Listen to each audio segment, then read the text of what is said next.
My name is Ana Maria. I went to Colombia to do my international co-op. I worked for Ernst & Young as a client services intern. That's a junior consultant position. My name is Chau and I worked for SAP in Germany. And I went through this SFU International Co-op program to be placed in China, Shenzhen. And specifically, I worked for PricewaterhouseCoopers as an assurance intern. And I was there for about 4 months. I did a 2-month work term at Co-operative as a research assistant in Japan. My name is Scott Hirsch. I'm in my 2nd year with the business faculty at SFU, and I did a co-op position for Fukui Biora in Japan.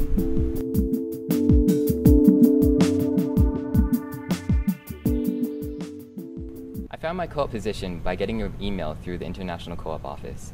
There was a position in Japan and it seemed right up my alley because it fit with my majors. So I decided to throw out an application. All 3 of them were self-directed.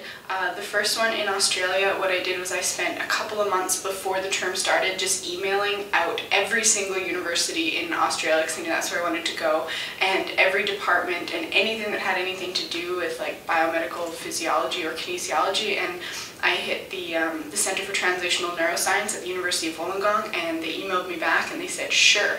And the same happened in Rwanda. I just emailed a bunch of non-government organizations, told them what my skill set was, what I wanted to do, what I wanted to gain from the experience, and again got the job. In India, same thing. I just emailed out a whole bunch of organizations. That one was the hardest because doing an internship with medicine, with not being in med school and being in pre-med is almost impossible when you have no connection. So I just kept emailing until someone hit me back, and they usually took about 2 to 3 months to find a position each time.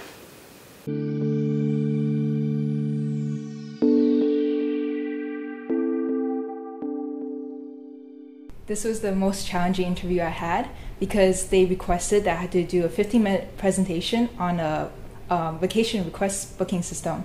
And that means I had to research what it looked like because I've never used a system like that before. And then I also had to use my CAT design skills to be able to communicate my ideas during my interview. And they accessed my desktop to see whatever I had on my screen. And then I was telling them what my presentation was about through a telephone. So my international interview experience was unique in the sense that it was strictly a phone interview, which I think was a bit harder because it was hard to tell from those 10 minutes if I got the job.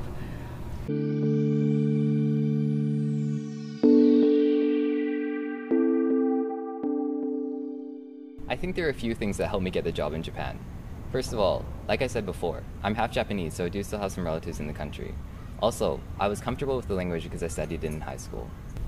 Something that I think helped me a lot to get this job was that during my interview, I was able to show them that I have special knowledge because of my classes here at SFU about consulting and how organizations already work. And also that for being here and for being an international student, I was already very good at interacting with other people and was very secure that I could contribute to that job.